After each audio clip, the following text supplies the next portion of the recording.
Warning, this podcast contains adult language and is not suited for children. So we have a fun one for you tonight. It's me, Joe, back with you again at the Squared Circle Sit Down, where I'm joining my friend Drake to talk about all things wrestling. You can join us on your podcast platform of choice, Spotify, Apple Podcasts, Google Podcasts, or Stitcher. We're also over on YouTube, where you can like us, share us, subscribe to us, or leave a comment for us to tell us what you think.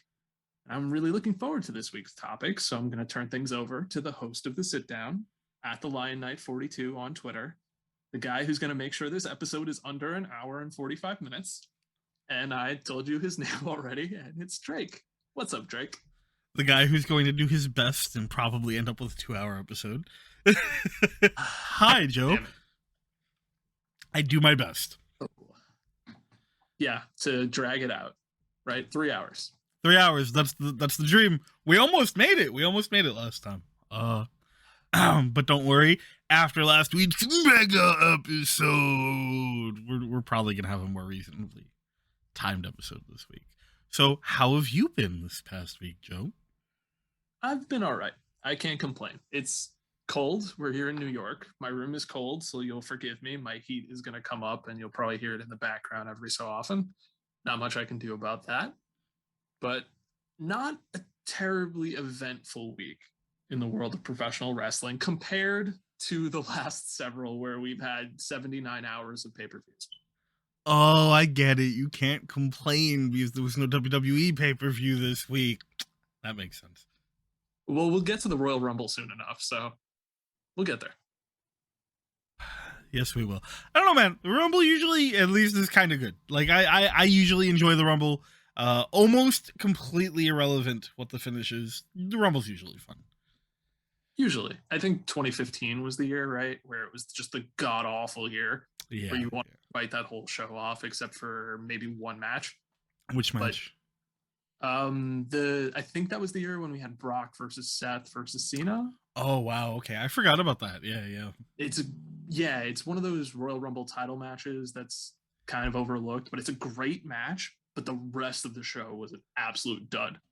That's not the one where after the match or at the end of the match, Seth Rollins turns into a were Undertaker? No. Okay. That was Seth versus Brock one-on-one, I think. Okay. It's been a while, and it's crazy how long Brock Lesnar's been around. Not the topic of tonight's episode, but it's crazy how long Brock Lesnar's been around now. Like, blown his first run out of the water at this point. 100,000%. And I don't know, maybe Brock Lesnar will come up later. I don't know. Predictions? I'm just going to throw that out there. So, that seems like a good segue. What are we talking about this week, Joe?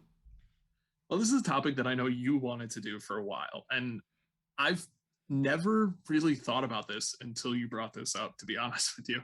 And I know people do it for other things, but it's who's on your Mount Rushmore. And even recently, we were discussing what the hell does that even mean? Where I took it one way, you meant it another way of, is it your favorites? Is it who you think the best are? Is it people who are just significant? What does that mean? So you took it to mean best, and I think you actually laid it out as who are the best that had a significant impact on the business, right? Like that's how you framed it. Yes. Which helped me out a lot because otherwise I'd have been like, it's these four people easily. I took it to mean who are your favorites that are also like significant, because otherwise there'd be people like Cesaro on my list that I just like a lot, but unfortunately he's not a world champion or something like that. And there goes my heat. Hey. But yeah, so we're gonna do a Mount Rushmore episode, right? Yeah, and because we did take it different ways and work on two very different lists, we just decided to say, fuck it, we're going to do both. Yeah, so two Mount Rushmores, just all the mountains. We're going to just chisel all the faces up there, and we're going to alternate, going one by one, back and forth. I don't know which one you want to start with. You want to do best first or favorite first? Doesn't matter to me. You just pick one. And we can just go 1, 2, 3, 4, back and forth, and discuss like why you picked that person. why they're your favorite, why you think they're the best, what did they do, why them over somebody else. And obviously, there's going to be maybe a couple overlaps between us, but then there's also going to be ones of, well, who the hell did we leave off? Who was in consideration? Honorable mention? Why? The Heat doesn't want me to talk. It's fine. And there's a number. One of the things that I said to you earlier today when we were discussing this was, I wonder how many of the people on our respective lists have had like iconic feuds, which I think is going to be a really interesting thing to see too. If we're just sort of flipping a coin for it, I figure why not start with our favorites? That way we can have some time to present these things that maybe may not be factual because it's all opinion based, and then we can get a little more into the nitty gritty for what we consider the best. Works for me. So who do you want to start? Do you want me to go first? No, why don't you start us off? Okay. All right. So I'm gonna just pull up my list here before I forget people's names, because who would I be if I didn't know who my favorite wrestlers were? So I discussed this with you also, that for mine, and we don't know each other's lists, so that's also a fun piece of that just for us. Yeah, that's something very much worth putting out there. We purposefully avoided discussing it before we came on here, so I'm very excited. Yeah, me too. I want to see how much overlap there is. So my number 4, because I have these very clear 1, 2, 3, 4 for both of my lists. So I'm going to work from the bottom up. My number 4 on my favorite wrestler of all time list is Eddie Guerrero.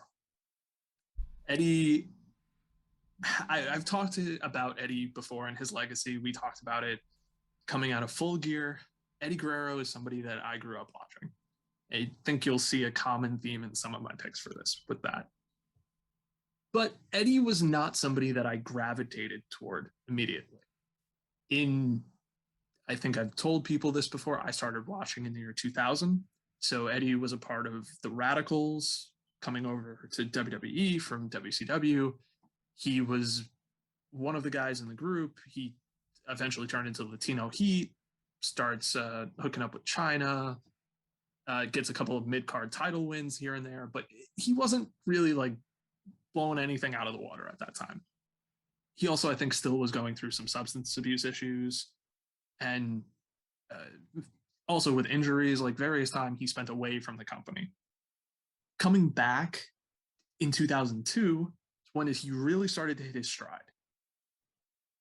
Started having a heel run. I think he was IC champion at the time, things like that, matches with guys like Rob Van Dam. And then you have the brand split and the SmackDown 6, and he and Chavo, tag team champions and all that stuff, lie, cheating, and stealing. That's when it started to connect with me. And I don't need to go on and on about like all of what Eddie did in his career and everything, but part of it is the character, part of it is the legacy, the respect that people put on his name every time they talk about him and what he contributed to the business. And also, yeah, the feuds and the matches. There are Eddie Guerrero matches with Kurt Angle, with Brock Lesnar, with tagging with Chavo, with the other members of the SmackDown 6, one-on-one matches. You could even go back and watch his matches with guys like Rey Mysterio or Chris Jericho or something like that, pre-WWE. And it's all there. It's all there. I could go back and watch an Eddie Guerrero match now and I'll be entertained. And that's something that I think a lot of these picks are going to have in common for me, where they stand the test of time. And it was difficult to put him on my list. He's number 4 for a reason, because I have so many other names that are in consideration. Like, I like a lot of wrestlers. I deferred to Eddie specifically because, one, he's easy to talk about. He's easy to like. And I think a lot of wrestling fans that got to watch Eddie work can share that sentiment, where he just became so lovable by the end of his, unfortunately, not just his career, but his life, that you could look back on that and say, yeah, that's something that is going to live forever with me. And it transcends just WWE, the company, but like wrestling as a whole. And even culturally, to a lot of people, like the name Guerrero, the name Eddie Guerrero means something. And that's why he's on my list over a couple of other people. I think those are some fantastic reasons. I don't think anyone could ever fault you for having Eddie Guerrero on that list. When I think of Eddie Guerrero, the first thing that always comes to mind, which I never really forgot about, was the Eddie Guerrero versus Edge ladder match from 2002 on SmackDown. I think it was September something. I forget when, but I know it was a Yes. September. Man, what a match that was! And Yeah. you watch these two guys, both phenomenal talents, and especially at that point in their career where they were like really peaking. Well, I guess that's debatable. Like Edge would peak again later, but having his first like major time in the spotlight, man, what a phenomenal match that was. Just there's nothing I can say about Eddie Guerrero that you didn't say. With that said, while not my number 4, Eddie Guerrero is also on my list. So Yay. I figure it makes more sense for me to get that out now than Well, to you come back didn't to it order them. later. You didn't order them. I did order them. I just did it Oh, the okay, last okay. second. Oh, all right. Well, I beat you to it, and I went first. So there you go. Yeah, that's fine. So then fine. It's a wash. Mine is Eddie Guerrero. Your turn.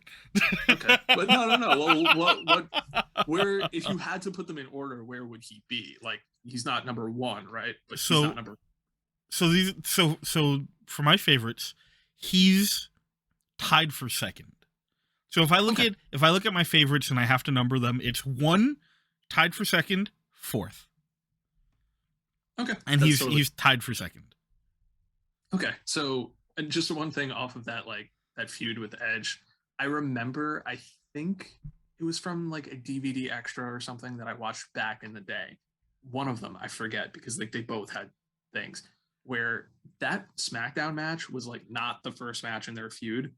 They had one on pay-per-view like before that, and they both were so unsatisfied with how their pay-per-view match went. That they worked so hard on that SmackDown match because they were like, no. We both can do better. So if we can do it on TV, screw it. We'll do it on TV. Let's do it. Yeah. And it was great. It was totally great. Yeah, and they absolutely did. Blew the fucking roof off. And it segues perfectly because my number 3 is Edge. Nice. Yeah, Edge is somebody else that I almost deliberately didn't mention with the Eddie Guerrero stuff because I was like, I'm going to talk about this anyway. Edge is somebody that resonated with me much faster than Eddie did because of his position in the company, where Eddie was in this 4-man group that he wasn't the top guy, and then they split up and never really accomplished much, and he was a heel that wasn't really hitting home for like, what was I, a 12-year-old at the time watching? Edge was in different ways because he, in Edge and Christian at the time, feuding with the Hardys and Dudleys and everybody else, having ladder matches and TLC matches and tables matches and all this other stuff. And then almost, a year into me watching, he splits up with Christian, goes solo, has the King of the Ring run where he has matches with like, I think Rhino and Kurt Angle, and wins the King of the Ring, and then wins the IC title, feuds with Christian, keeps going.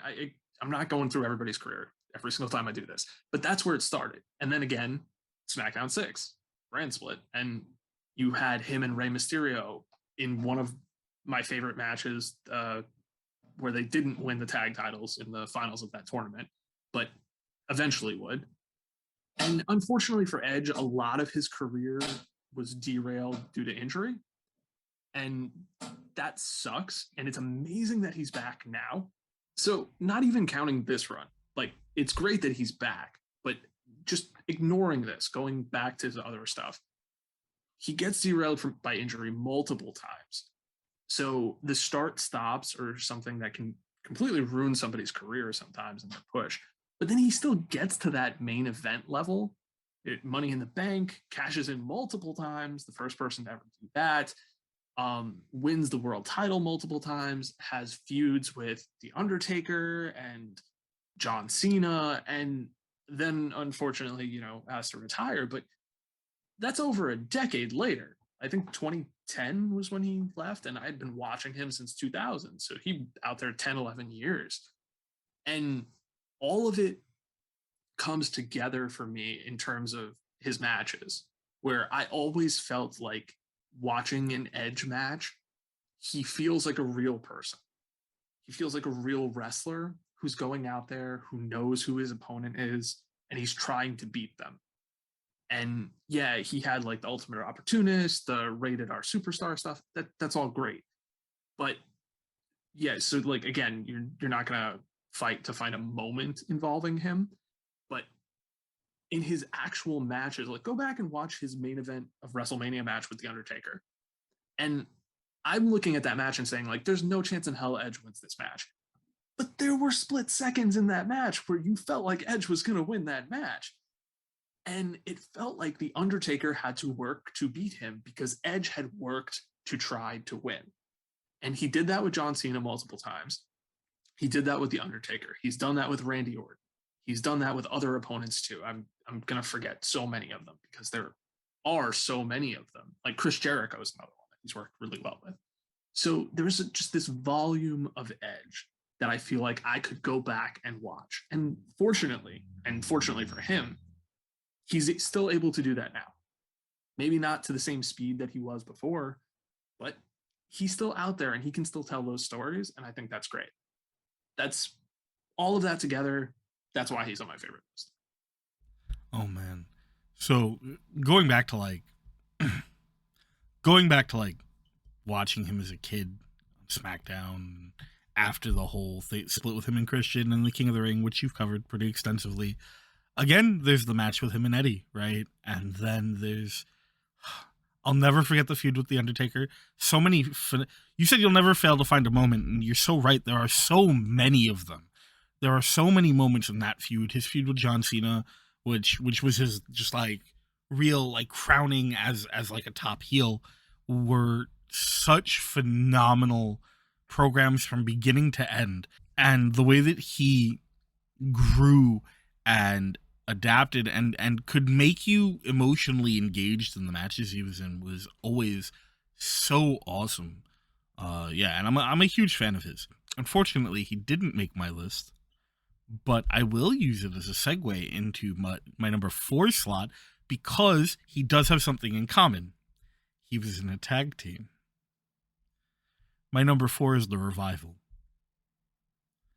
I cannot overstate how much I love The Revival. I'm not the biggest fan of tag team wrestling. I don't hate it. I have nothing against it. It's not a negative, but a lot of my life was two things when it comes to wrestling. It was the WWE, where you had this interesting concept of what tag teams meant and how they worked, and there were really like there was a cap on what that meant. And you could have awesome tag team matches when you put the big tag teams together, but you could also have matches that were just like a waste of time because they were tag team matches. Whether it be because, you know, the Dudleys are obviously going to win, or Edge and Christian are obviously going to win, or because there just wasn't a lot of emphasis put on its relevancy. But with that said, we also were lucky enough that when we were kids, we had so many amazing tag teams. So, and as we grew up and WWE kind of shifted away from tag teams matter slowly over time, it sort of, I fell out of love with it. Enter The Revival. NXT. My God, these guys versus like DIY and their matches with, specifically their matches with Gable and Jason Jordan. American Alpha. I don't know why I couldn't think of the name, but their matches with like American Alpha are maybe some of the best tag team matches of all time. My goodness, I will never get over the way that those matches could leave you feeling exhausted by the time they're done, and all you were doing was just sitting there watching them. Dash Wilder maybe has one of the greatest minds active in wrestling right now. A lot of people will say the same thing, so I don't feel crazy when I make that statement. Both of them... Oh, that's not his name anymore. That's my fault. Yeah, it's either Dax Harwood or Cash Wheeler. I'm so sorry. Cash Wheeler has one of the most amazing minds in wrestling right now. But it's so true. And if you go back and you watch any of the matches that they have with any of these tag teams, especially in NXT, But even after they've left, not as much on Raw because unfortunately there was a lot of back and forth, and we're not going to get into too much of that because there was so much missed opportunity. But on NXT, in AEW, there's so many times where you can kind of watch him work, where he's calling a lot of things, or just the way that he responds to certain like actions that happen in the ring, right? They are so good at harkening back to the really classic like tag team days as well, which is phenomenal. It's so rare you get to see a team like the Brainbusters pretty much nowadays, where especially tag team wrestling has leaned a lot more towards being spot heavy or really fast paced. They really reintroduced something that we had been sorely lacking, because if you look at a lot of the other guys who did similar stuff to them in the years preceding them, they kind of were there to lose. They were there to get spotted on. They were there to get outpaced. But that's not what they did. They came in and said, we're a tag team. Tag team wrestling is good. We're going to show you why we're the best tag team wrestlers, and we're going to do it without any of these frills. And I got so excited when we had the first couple of exchanges between them on Twitter years and years before it became a thing. I'll never, with them and the Young Bucks, I'll never forget how I marked out the first time they came out in the FTR trunks on Raw. And there's no shortage of amazing matches from them, both both on NXT, in on Raw, over on they were on SmackDown for a while too, right? It slips my memory. If they were, it was brief because they're running on the main roster of WWE. Was never that good. Sure, but I distinctly remember them. So they had the 3 stars on their tights and on their jackets at one point that represented the 3 tag team titles because they had won all of them. So I know they at least were SmackDown tag team champions. Whether or not they were on SmackDown when that happens is very hard to say. But either way, then coming to AEW, they've had some phenomenal matches. There's definitely kind of a split crowd about their match with the Young Bucks, and I can understand that. I'm sure we'll run it back eventually. And in my opinion, and again, it's biased because they're on my list of favorite wrestlers in the world, they are definitely the greatest tag team in the world right now. Yeah. As somebody who I think them versus DIY was one of my favorite feuds, not just of that year, but of all time. That series of matches was so good. And much like a lot of these other things, like I'll go back to Edge for a second. He and John Cena had that like Hulk Hogan, Roddy Piper relationship of like, you're this white meat babyface hero, and I'm this dastardly villain. And so I'm getting people to hate me, which makes them love you more. And you could see that with the DIY and Revival relationship too, where, okay, yeah, DIY is very much like the part of this story that matters a lot right now. Like, people are following them because they want to see their journey, but they're only getting over to this extent because they could have these stellar matches with this dedicated tag team, which is, as you described, like they're a throwback. They were described as such in NXT as well, which was the brilliance of NXT, but like they're a throwback team to like the Brainbusters and these really old school mechanical teams that just know the rules, and they are not, neither one of them is world championship material, but together they are just better than any other pair. And that's what makes a damn good tag team. I love it. I love the pick. Like, I won't lie. Like, I thought about that series of matches when I was making the list, and I was like, how could I represent that? But I never would have picked either team to be like, oh yes, they're my favorite. So, I mean, good on you for doing it, even if it means you have 5 faces on your mountain. That's okay. They can share one. You have a little Tully right in the center of them. You're gonna do like a 2-face thing, like half the face is one of them, half the face is the other. Yeah, it's exactly what you do. It's perfect. Yeah, right. Yeah. Real estate. Okay, so my number 2, I don't need to look at a list anymore because I know who these people are. I apparently have a theme going, which I noticed after constructing this list. I promise I will go in a different direction for my number 1. But And I also think there might be like a greater than 50% chance we have the same person as number 2 on our list. Maybe. I might be way off. My number 2 is Kurt Angle. It's again, this is me growing up. The year 2000 is when I started watching wrestling. Who was champion in the year 2000? Piece of shit, Kurt Angle. And it's one of my favorite title reigns of all time because of that. And I'm not doing the whole thing again.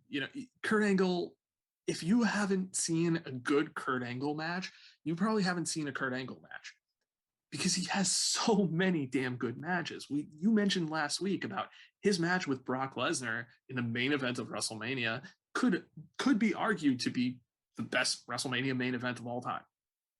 That's very possible. I'm not here to argue for or against it right now, but Kurt Angle is one of the best wrestlers of all time.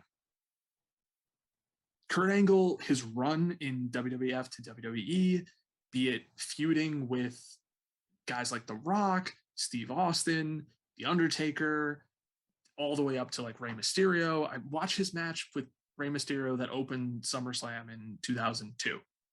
It's one of the best opening matches to a show ever. And I don't think it was the best match on that show, but if you wanted to argue for it, sure, by all means. They do not stop moving for like 8 minutes or something. It's great. His matches with so many people. Brock Lesnar, their Iron Man match on SmackDown. He's one of the only people ever to make Hulk Hogan tap out. That is a hell of an achievement. And I'm happy Kurt Angle is still around and still as healthy as he is now, because man, was he not for a very long time. And I'm just such a fan of him. I'm a fan of him. I'm a fan of his character. I'm a fan of all the things. He's another guy that feuded with Edge. He has done so much in a wrestling ring. He has given so much of himself to wrestling rings that I will always look back on Kurt Angle and his career fondly. I will always be able to put a Kurt Angle match on and say, damn, he's so good. I know this is not his thing, but he's not the human suplex machine, but like, man, he could have been. And he's not the excellence of execution, but damn if he wasn't. Like, I love him. Kurt Angle, awesome. So, I do have more to say about Kurt Angle, and it's not going to be like an Eddie Guerrero thing where I'm like, yeah, you've said everything. I have so much more to say, and we'll get to it because he's not my number 2. Actually, so my number 2, as I said, is a tied spot between Eddie Guerrero and Roddy Piper. Roddy Piper, for a guy who never won a world championship, should have won a world championship, never won a world championship, is maybe one of the most entertaining guys to watch at any given point, on any given day, almost for anything you're doing. If you want to watch good wrestling, classic, actual bell-to-bell wrestling, Piper can do it. If you want to watch storytelling in the ring, bell to bell, Piper can do it. He can be the shit heel. He can be the underdog. He can go from one to the other in the same match. The promos that this man could cut are maybe the greatest promos of all time. And if not, they are goddamn in the top 3, maybe top 5 if you really want to make that fight. But everything about this guy was living, breathing, eating, sleeping, being wrestling. He exuded it from every pore. And there's, again, no shortage of moments when it comes to Roddy Piper either, where he's been with everyone in his time period. He's worked with all of them. Every like major world champion, memorable feud with Piper. Every name that maybe wasn't a world champion, but that people remember now, worked with Piper. The guy was phenomenal at what he did and influenced the idea of what a heel was and what a promo was and how characters should interact forever. And I will never say no to someone being like, hey, do you want to watch Roddy Piper anything? fuck, throw on They Live, and I'll be like, yeah, I'm down. I don't even care. As long as Piper's in it, I will be there. Man, yeah, Roddy Piper is a guy who was on my short list to be number 4. He 100% was. I love Roddy Piper to death, and the matches are there too. Like there were really good quality matches too. A lot of people will point to the main event stuff, and you kind of have to look at who was he working with. Like he can only get so much out of like a Hogan, but watch his match with Bret Hart. Like dude could work. Like he's really good. He just didn't always have to show it like that because he could talk it. And yeah, I love Piper. I love Piper so much. And on a different day, he would have been on my list as well. But he's not my number 1.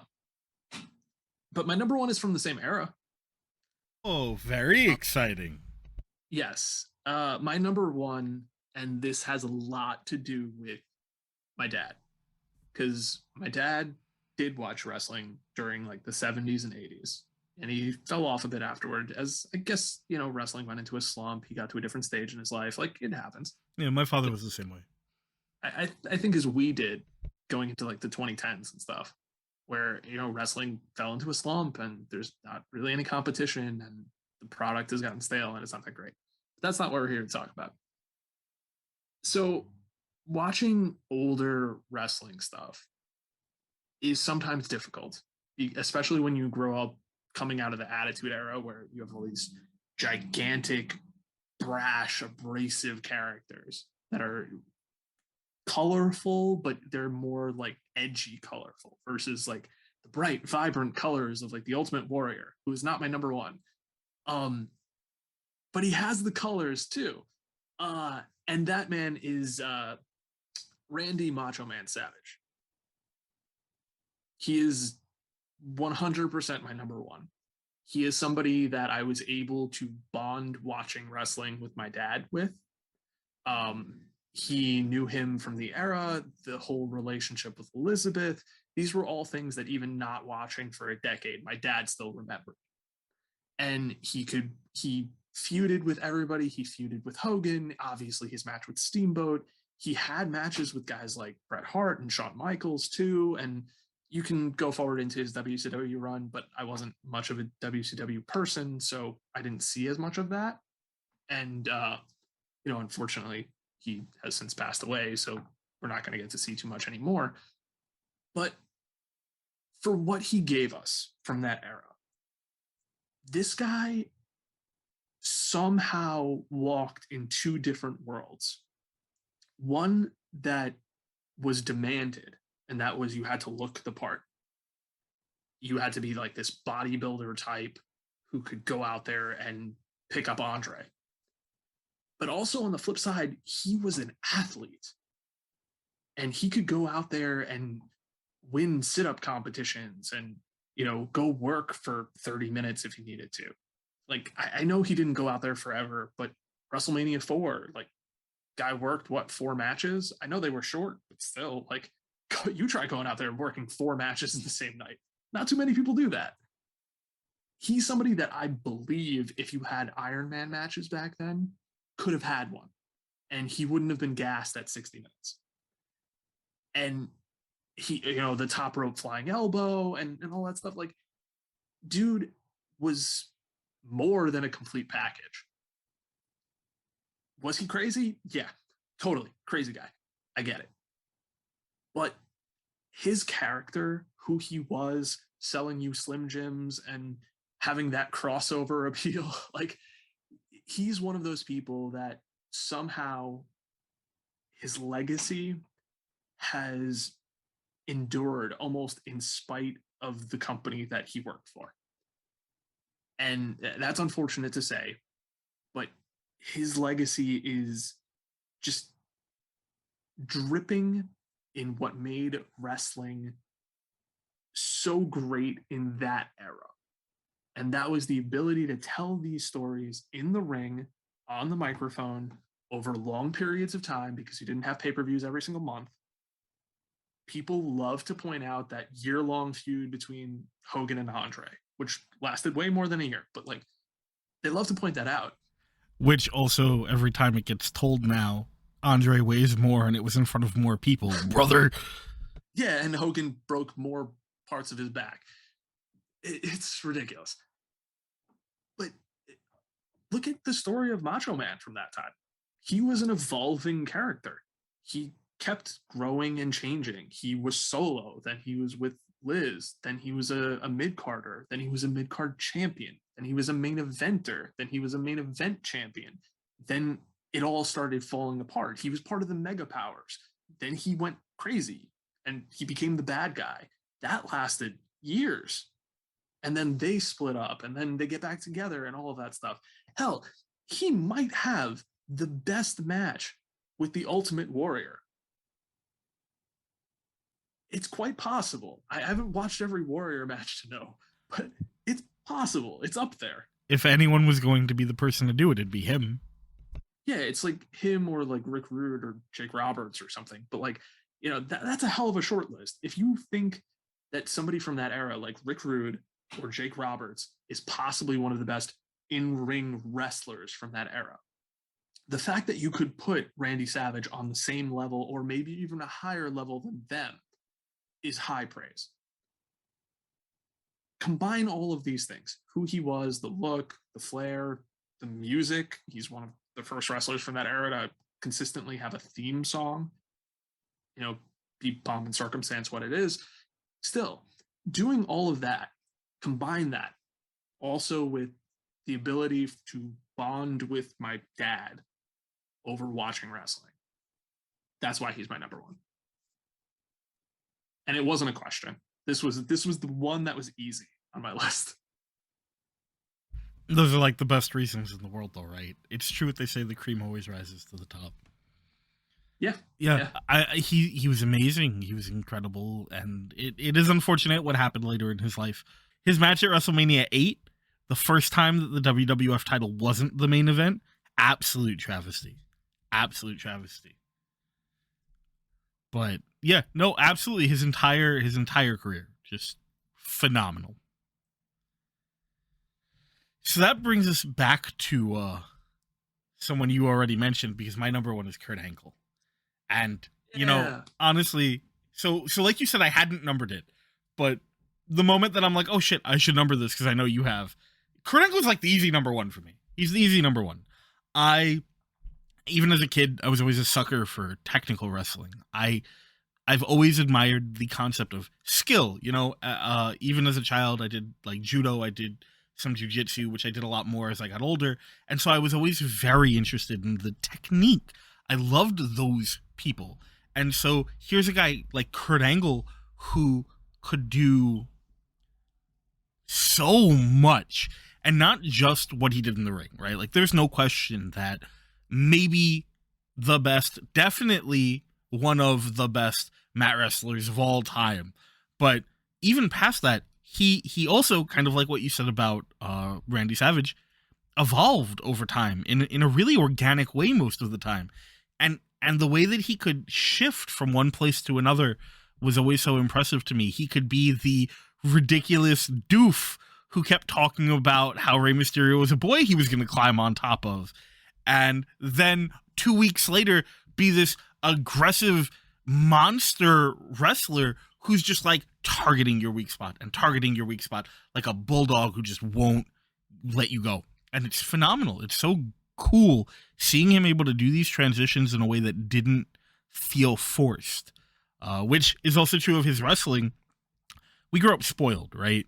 The SmackDown 6, like, without question, is probably the greatest gaggle of talent to ever exist on a major American promotion at any given time in history.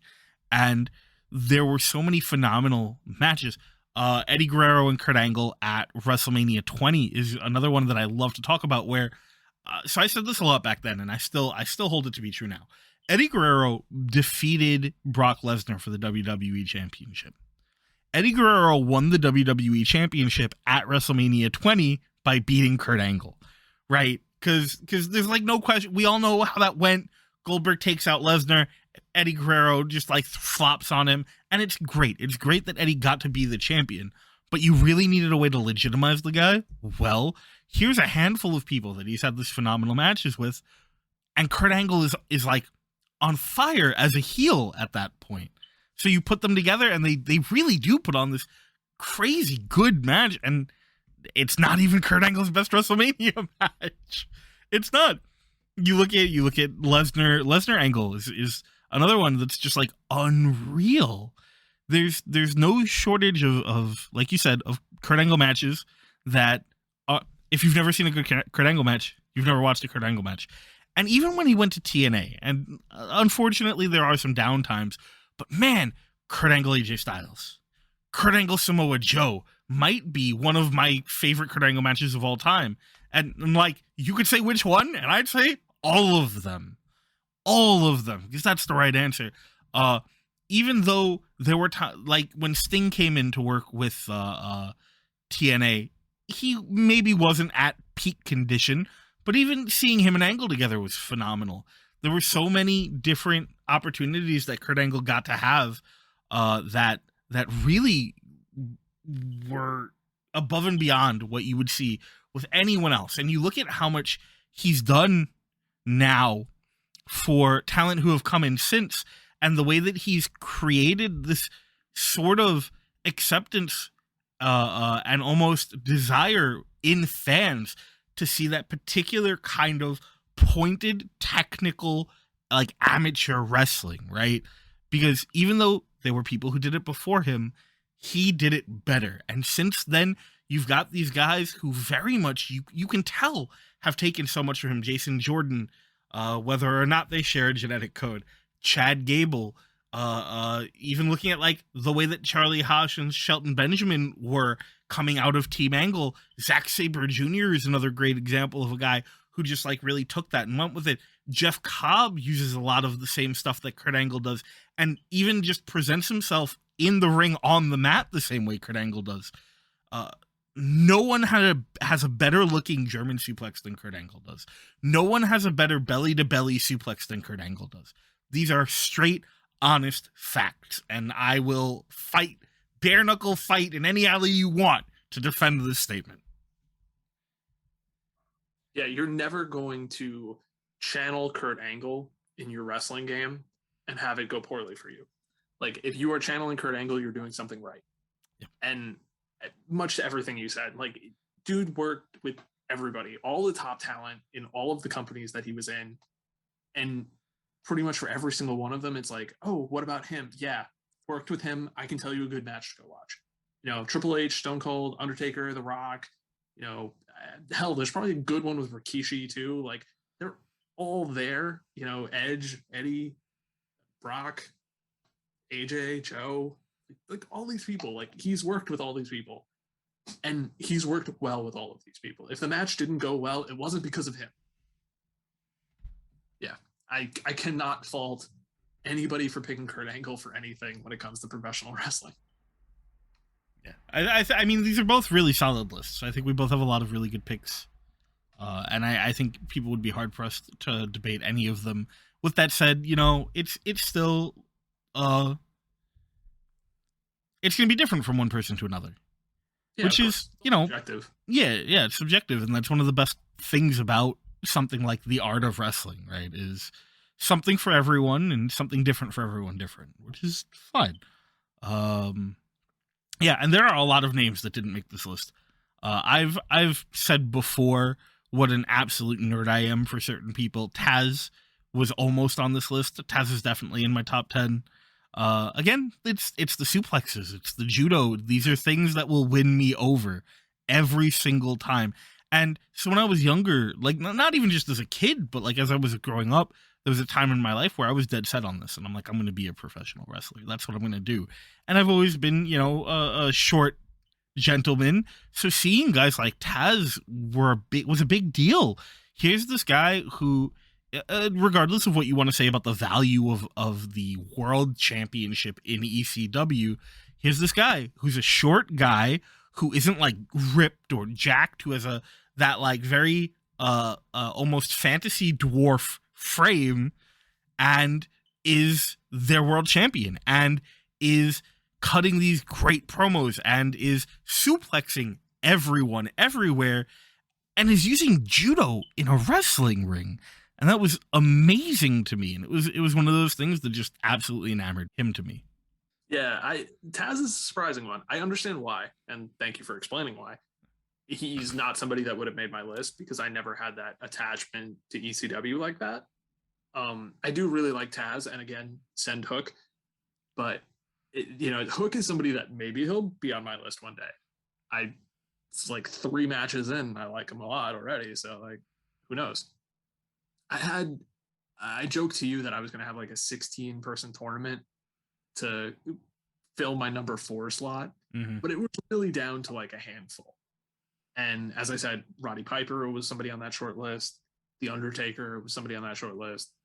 And I tended to skew toward people who are, unfortunately, they've either passed away or they've retired, their career is over. There's obviously people that I've omitted because like I just don't like them as people. So there's that. But so 2 particular names fell off because they're still current. So like a good chunk of their career is still yet to be determined. The first one is CM Punk. I'm a big fan of his. He doesn't make my list based on what he's done yet, but he might. And I think that's because we never got a closure to his career. And I think when it's all said and done, maybe the complete package of everything with he rides off into the sunset and it's actually over this time, rather than I don't like this, I quit. I'm not saying for the reasons that he was a whiny crybaby or anything like that. I understand why. But still, for fans of his who did not get any closure back then, it'd be nice to get some now. And the second name is actually the only woman I considered, and that's Becky Lynch. I'm a huge fan of Becky Lynch. Have been because one of the first NXT events that I watched was Unstoppable, which is the first one where she came out with the red hair and everything, full steampunk attire. She did the Chandra cosplay. Yep, full Chandra, and her versus Sasha, and I was like, oh, I get it. I get it for both of them. But Becky was always the one where I was like, there's potential here, and they're just not looking at it for the longest time. And then it finally clicked, and it all started taking off. And I'm like, okay, yeah, that's a star. That's a star right there in a way that nobody has been in this division in a long time without them forcing it. She didn't force it. It just happened. Yep. And, like, I don't want to be like a hipster, like, oh, I was a fan of Becky Lynch before she was the man. But, like, I was. And when that happened, I was super excited for it. Now, it's since cooled off a bit. Now, the whole division's cooled off a bit. WWE, their booking, all that jazz. But there's always the potential. She's still there. She still has a long way to go. I don't know what's in store for her in the future. But if you ask me to make this list 10 years from now, there's a chance she's on it. So there are two other people that I deeply considered, and for one of them, a very similar reason why they didn't make this list to what you said before. Their career is active, and I don't think it'll be active for much longer, but I don't want to put them on this list because I don't want to acknowledge the fact that even though they're past peak, they are probably not going to get the capstone that they deserve, and that's Tetsuya Naito. Tetsuya Naito is probably, with the understanding that the 4 names, technically 5 names on my list, only one is active and it's a tag team. Tetsuya Naito is probably my favorite current singles competitor. Currently active. And for so many reasons. And we've talked a little bit about Naito before, and I could sit here and sing Naito's praises forever.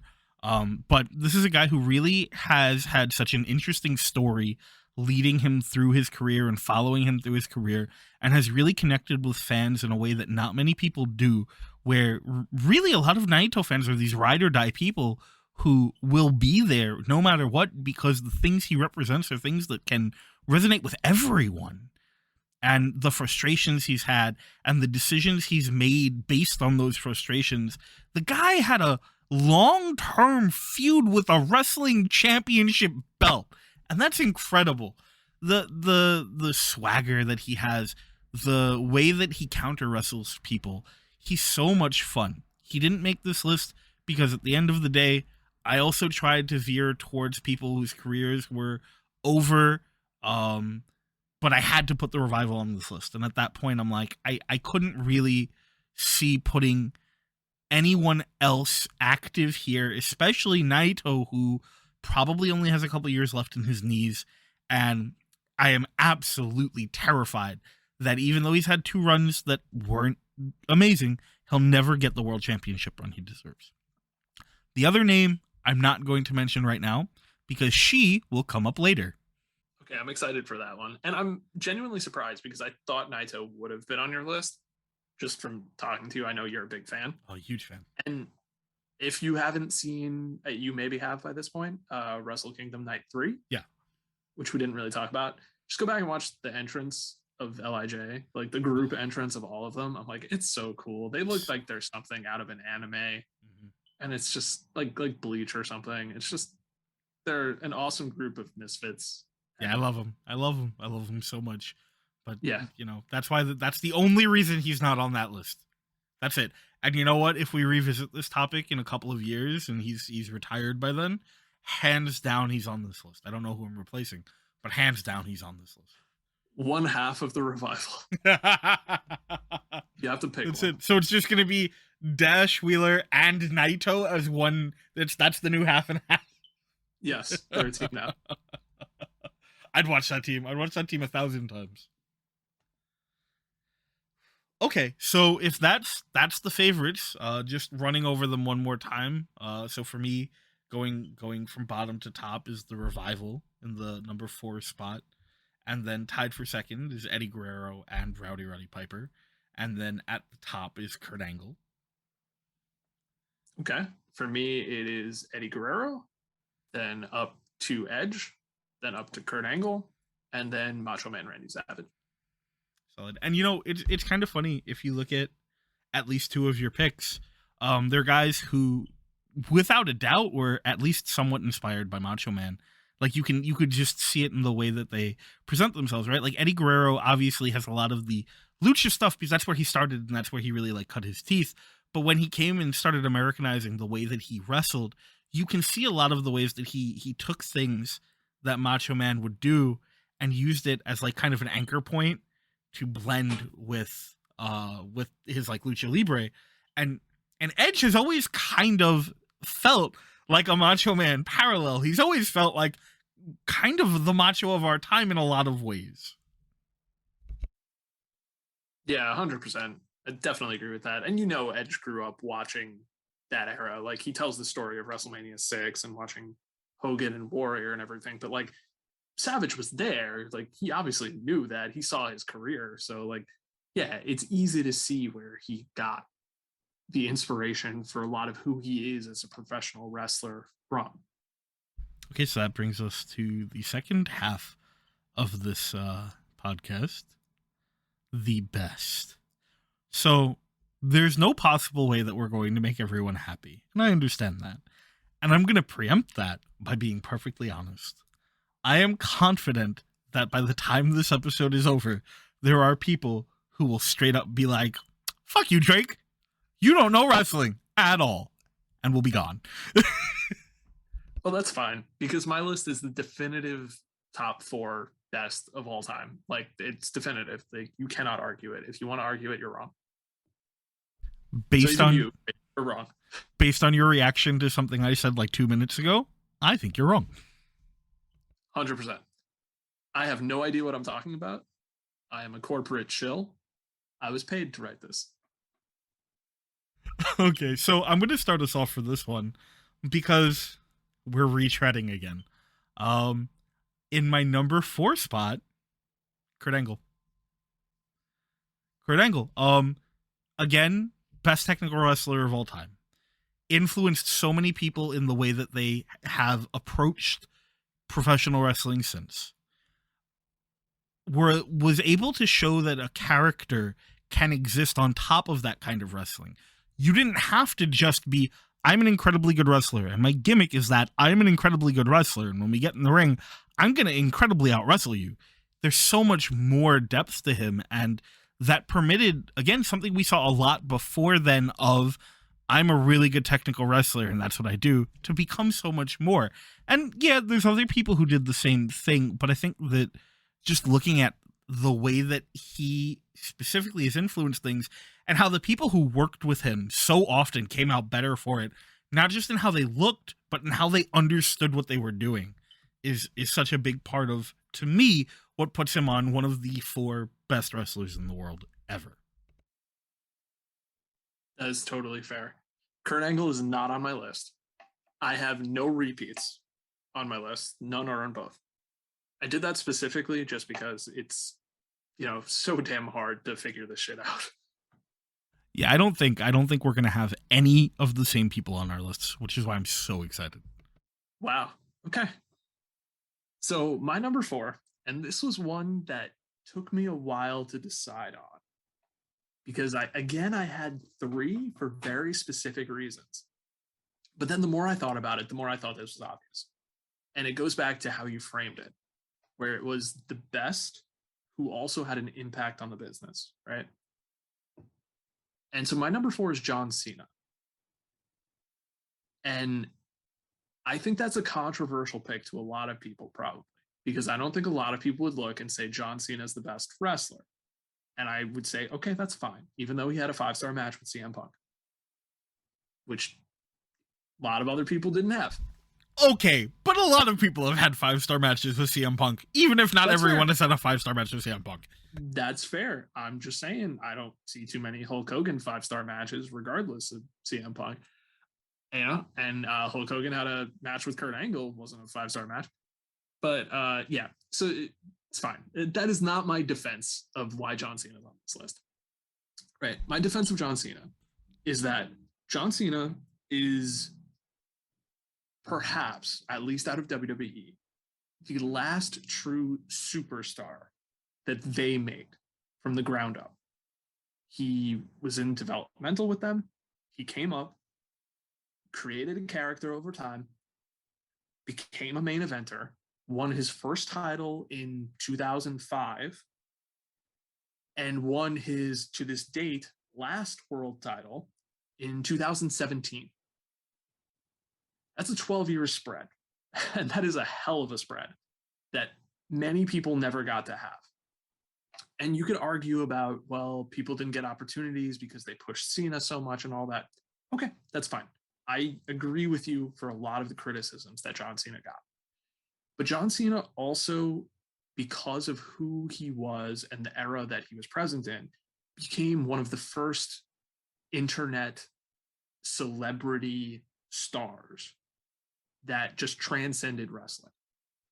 He was a meme.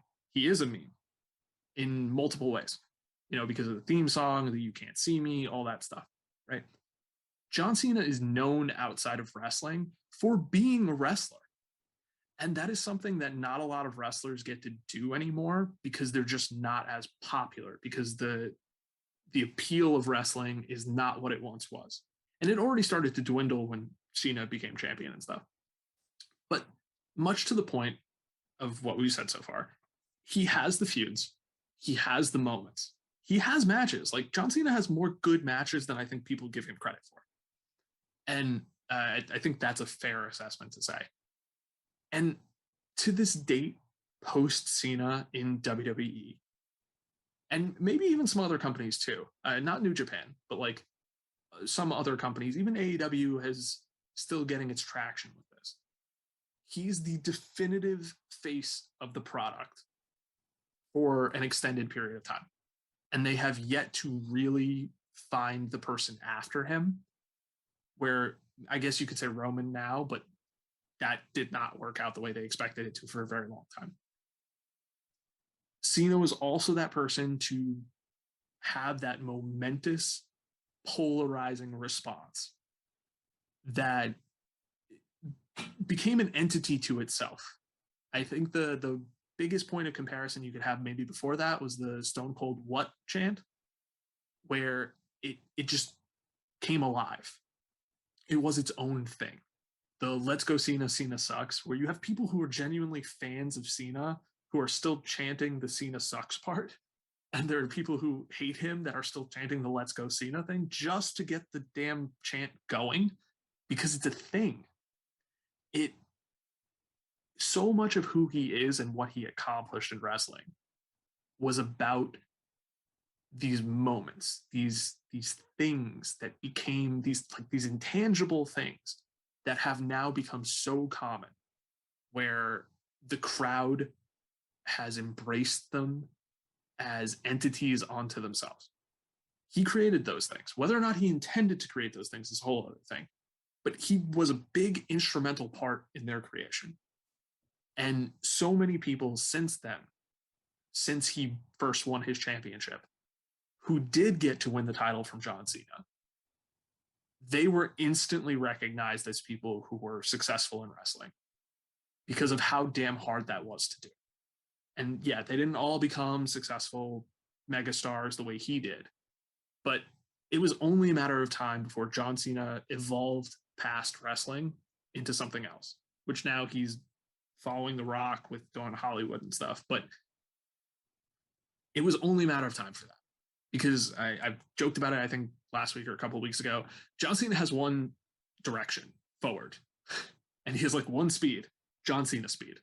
That's all he does. He's a freak of nature, human being that recovers from injuries in half the time that it takes. He's a mutant. I don't know what he eats for breakfast, but like, the dude does one thing really well, and that is being himself. That is being John Cena. And I credit him for that. And for all the reasons I stated, that's why I put him number 4 on this list. It is what? You think I'm crazy? No, I was going to say the opposite actually. So he's not on my list. He's not. Because again, I think that I approached this from a very different place. But he should be. It's very difficult, again, for the reasons that you said, to discredit the idea of John Cena being on this list. And you could argue, there are people out there who will argue that like he played such a huge role in preventing talent from getting over, or that he was a big part of what created the lull in professional wrestling when it did. But the reality is, you're right. John Cena is the last guy that the WWE looked at and went, "We're gonna make you a star," and then they did. And I'd argue that some of it is even against like his attempts to stop that, like when he became Vanilla Ice for the first couple of years of his career, which at a point was fine, but always kind of felt like the classic "our fellow kids" thing. And as a heel, it was fine. And as he sort of transitioned to a face, they made the right decision pretty quickly to lean away from it and slowly bring him more into line with who he would become famous as. He had a really good support system around him for the time that he was there. You had a heel that people genuinely despised in JBL, which was a huge factor in making him. You had a lot of guys like Kurt Angle, who he had some huge matches with, including his debut, where it just allowed him to have that growth. And yeah, there is something so charming and charismatic and passionate about the guy that even when you're sitting there going, "Cena sucks," you're so invested, right? He could make you enjoy hating him, which was such an impressive feat when you think about it, right? Like most of the time you talk about like go away heat, right? That's the term that comes up. And Cena, outside of a couple times in Philadelphia, never really had that. You wanted him to come out so you could boo him.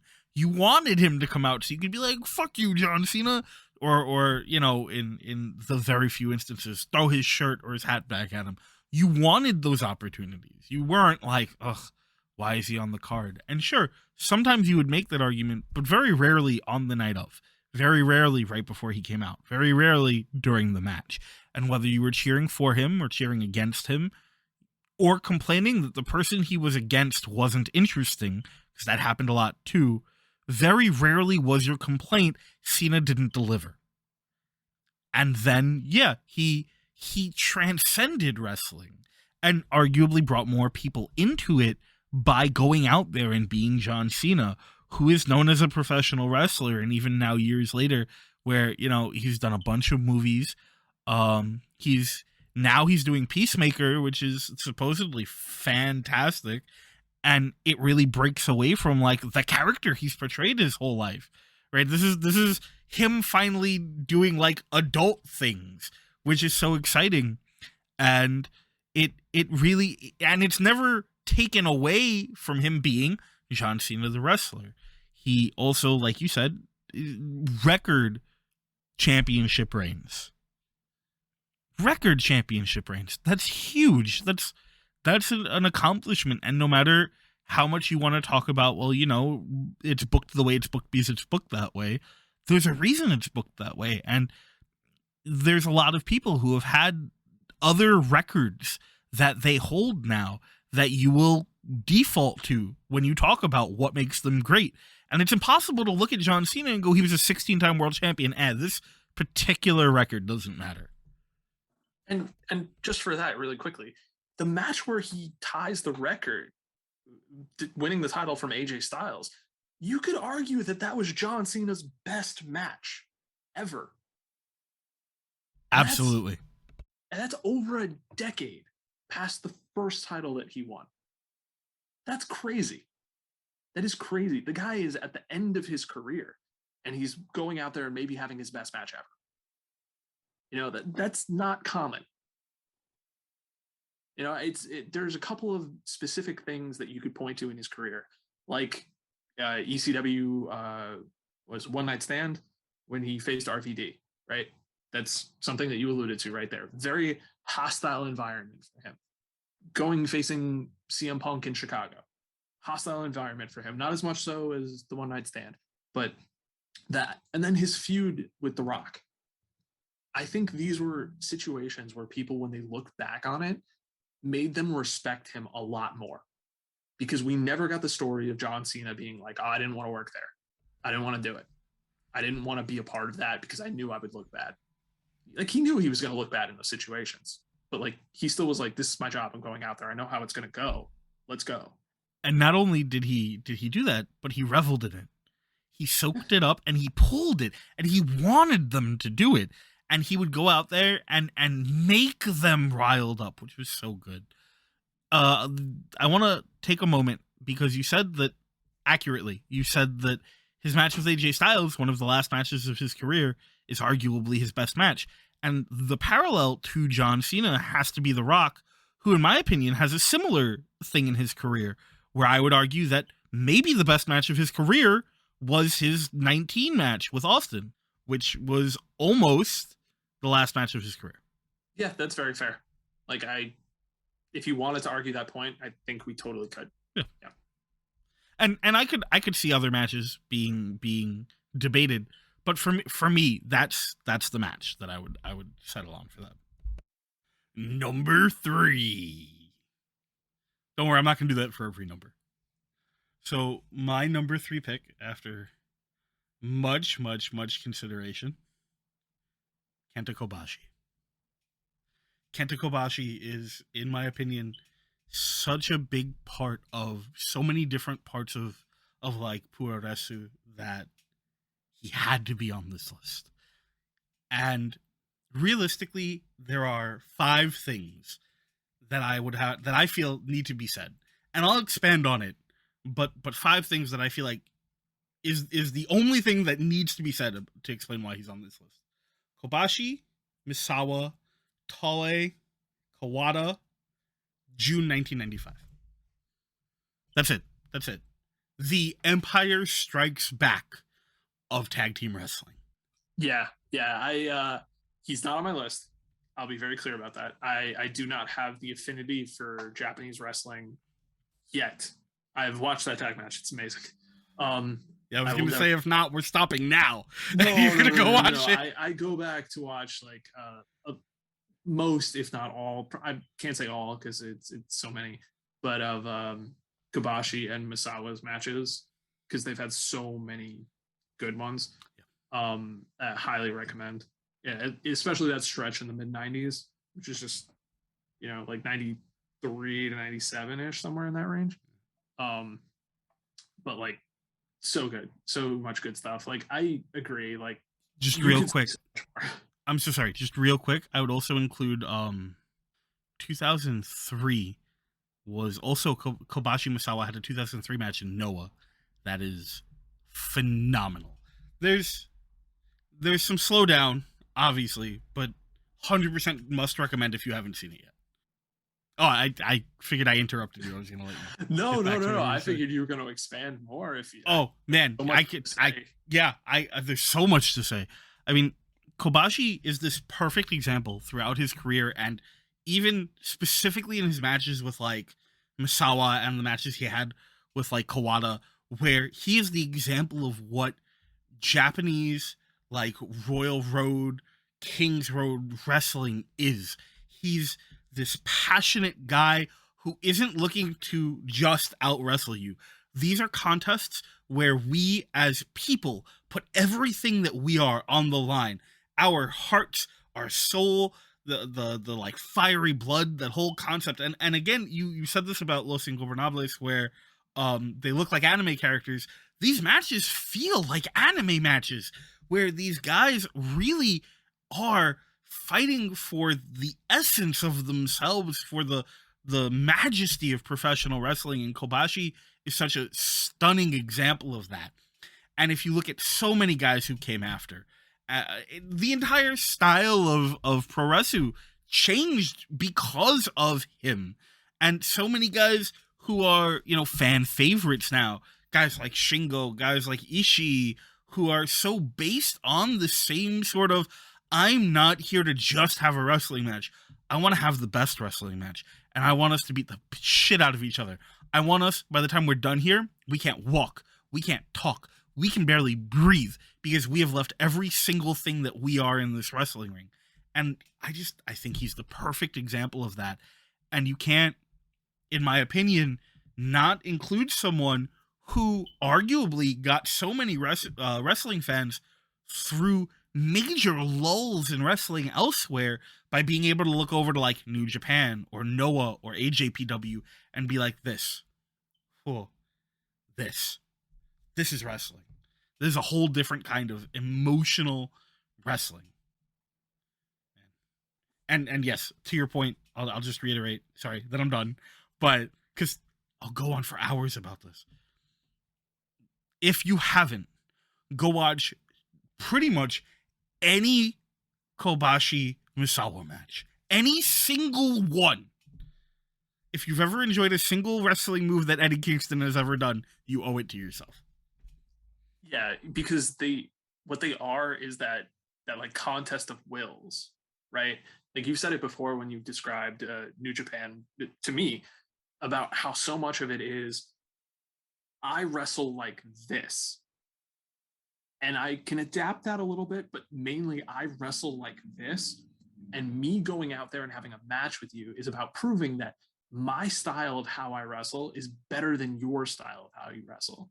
And it is very anime, right? Like so many different things. Like I'm not going to go into anime right now, but like so much of it is you have characters, like they have archetypes and tropes and styles of like I go out here with a sword and I use the sword to win fights. I go out here with a gun and I use a gun to kill my enemies. I go out here and I can like, you know, fire laser beams or whatever the case may be, or energy or ki or something.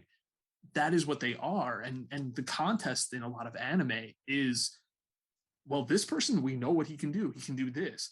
What does this one do? Oh, he can do that. It's not the same, or maybe it is. Who's gonna win?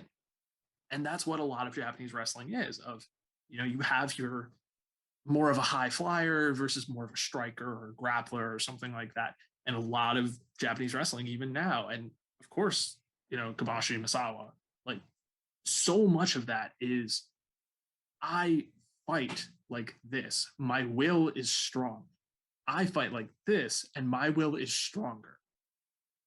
And that's what this match is. And they did it so many times, but It's so good. One of the parallels I see a lot of the time that I have to agree with is the like, we haven't seen enough of it for contract reasons and then COVID reasons. The the Okada Ibushi energy is kind of that same energy where one of these guys is inherently more confident in himself and the other one is hungry. And so they just are these clashing, these pure clash of wills and determination to win the way that they win, which is great. And arguably two of the greatest wrestlers in the world right now, harkening back to two of the greatest wrestlers in the world back then and maybe ever. And in my opinion, definitely one of them ever. Yes. And I think it segues perfectly into my number three, because my number three is a guy who I think a lot of people can claim is one of the best wrestlers in the world right now. And he's somebody that clearly you could see the inspiration of from Japanese wrestling. And that guy is Bryan Danielson. I don't think I could have made this list without putting Bryan Danielson on it. And it's not just because of who he is as a wrestler. I think a lot of it has to do with his health, the progression that he's made with his health. And this dude is coming back from like CTE symptoms and has somehow managed to make it work. And I hope he continues to make it work, for his own health. But like, he's a medical marvel right now and has been for several years and is still continuing to perform at the level that we haven't seen in a while. That he can go out there and have a 60-minute match and be fine. He can go out there and have a 40-minute match or a 30-minute match with guys like, one is a kid in Hangman Adam Page, and the other one is a damn near legend in the business in Kenny Omega. And Bryan Danielson can go out there with both of them and plenty of others and say, okay, this is fine. This is easy. This is what I do. I beat people up. And much to your point, previously, it is that style of him. I go out here and it's not just this is my style. No. This is pro wrestling. I'm a pro wrestler.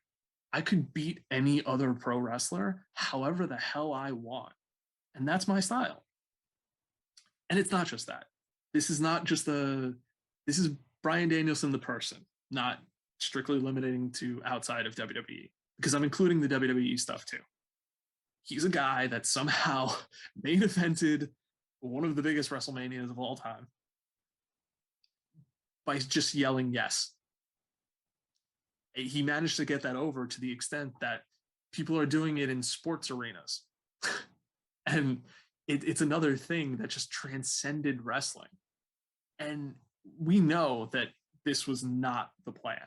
He was never the plan. He was never going to be the guy. He doesn't look like the guy. He doesn't feel like the guy. And that's okay. Not everybody gets to be the guy. But the connection that he has with people, because you look at him and you say, that's a wrestler. And it's strange to look at somebody like Bryan Danielson and say, that's a wrestler. When you look at him and you watch one of his matches, you're like, oh, no. That's a wrestler. He's not anything else. He's a wrestler. There's more to him than that, but he's a wrestler. And he's a damn good wrestler. And he can do it in many different styles. And you can go back to his pre-WWE stuff and see that too. The American Dragon, what he is now, back then as well. Go watch his matches. People like AJ Styles and Bryan Danielson. Like, it's there. The content is there. The feuds are there. The moments are there. And who he is there. And I think who he is going to become more and more inspirational to more people who I didn't say this for Edge before about coming back from like the spinal issues and stuff, but Danielson did it first. He came back from something that he was not supposed to come back from. And a lot of people didn't want him to come back from it just because they're scared. And I think he's done so much to quell any of those fears that it speaks more to what he can accomplish.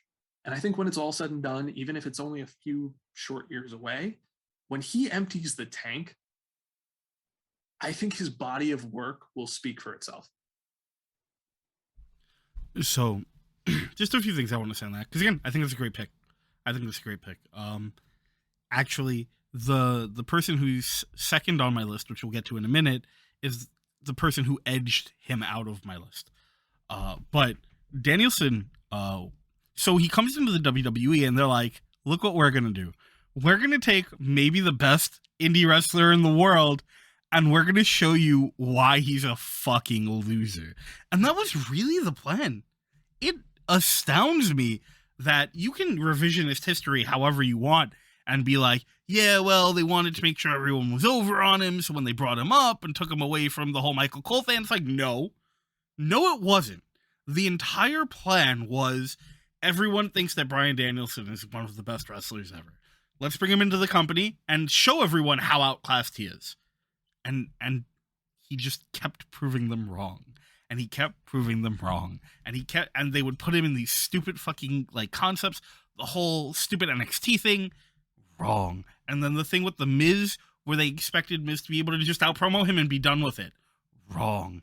And then he just kept slowly, because people wanted him, and they're like, okay, well, we can push him, fine. Vince McMahon loves money above everything else. We know this. And so they did. And yeah, he was never supposed to be the guy, but then he was the guy, and he was amazing. And he is amazing. And the amount of good that he has done for wrestling is huge. And it says something when a guy can wrestle a specific kind of style pretty much his entire life, and then have to switch up his style in a relatively like noticeable way and not miss a fucking beat. And he did that. And that in and of itself is incredibly impressive. Yeah, to that point in particular, like that's something that I hope more people take away from this. I don't want people to forget what he went through health-wise, because you see so many people now where they're taking these scary bumps on their neck, their spine, their head. You know, the head is usually an accident, but like these are things where it's like, all right, yeah, there's probably a way to do it somewhat safely, but like still that's going to hurt a lot, and you don't want to walk away with permanent damage, because we've seen that, go back to like Dynamite Kid and stuff. Like these are guys who suffered for their craft. They suffered after doing their craft because of what they did. And for somebody like that, like Dynamite Kid's another guy that you'll get comparisons to Bryan Danielson. And, he's somebody that like, I considered also for this spot because of like, what it is. But I hope I pick the end of it rather than the start of it, because I think for the end of it, it's more like, I hope what we take away from this is that he can teach other people to do this the safest way possible. I feel like we should get to your number 2, right?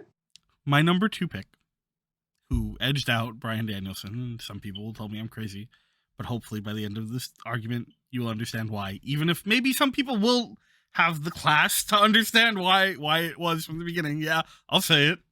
Harley Race. Harley Race is, I would consider a godfather in wrestling. He, on top of, not even talking about how many fingers he had and how many pies, because we could do that. We could have so many conversations about how many people he not just influenced, but trained, and how far those people got based on the things that he taught them. But some of his matches were just a completely different level. You look at him and like Dory Funk had this just barn burner of a match, and there's a lot of the matches in his career that are completely above what you would expect even to hold up today, because there are a lot of people like my partner's one of them, where it's hard to watch some old wrestling because you've seen so much evolution now. And I don't fault anyone for this. It's not a bad take, but you've seen so much evolution now that going back 4 or 5 or 6 or 7 generations and looking at what wrestling looked back in the 70s and the 80s and maybe even the like early 90s sometimes, there's such a disconnect from what wrestling as a concept is today that it's like, this is boring. This is weird. This is just not enough anymore. These are basic things that everyone does all the time now. And you could still watch a lot of Harley Race's matches today and come away being like, this is a great match. This is a great match. Even if you started watching wrestling in like 2015, 16, 17, a year ago, your friend was like, hey, check out AEW, and you checked out AEW. If you go back and watch any number of Harley Race matches, you will still be like, this was phenomenal. On top of that, one of the coolest things for me, and the reason why I think Harley Race really is the second best wrestler ever, is if you look at the way that wrestling has evolved, like I said at the beginning of this, so much of it is influenced from him.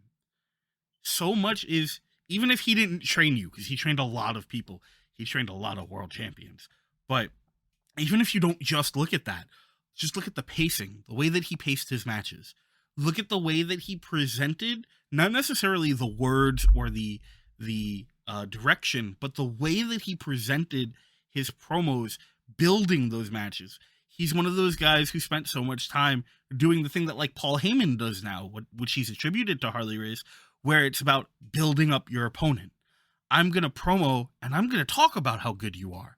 I'm going to talk about how you're a top tier you're a main event guy. You're a world champion, but I'm Harley Race. I'm the king. I'm better than you because no one's better than Harley Race. And then he'd prove it. And I think maybe to a point, you could even look back at like another one of my picks with the Revival and see so much influence from him there in the way that they tell their stories in the ring. That's another thing he did so well, right? You look at so many matches where he's defended like the NWA championship, and he doesn't have to be the heel who's afraid of you. He doesn't have to present himself even necessarily as the just, I'm going to out wrestle you guy. He's just going to be like, this is my belt. It's my belt because it's my belt because I'm the king. I'm Harley Race. Who else would have this belt if it wasn't me? And it's so good. And his just everything about him is phenomenal. And I don't think we'll ever stop being able to see his impact in wrestling. Yeah, and I think we would see even more if Triple H were still in a higher position of power, because that's a really obvious person who has been so influenced by Harley Race. Harley Race is another one that my dad absolutely loved. He loved to hate Harley Race. Like he wanted to see people fight and beat up Harley Race because he was like, that's a bad man. It's like it's a respectable bad man, but like he's a bad man, you know? And I love that. Like I love what that is. It's a lot of wrestling back then had like these really simple characters executed flawlessly. And I think that's one of the big disconnects with me in wrestling now, where it's like you have these really complicated characters executed poorly. And I'm like, that's why, again, Bryan Danielson's on my list, because Bryan Danielson's a guy where I'm like, this is such a simple concept. And I feel like he executes it at like a 9 out of 10, 10 out of 10 all the time.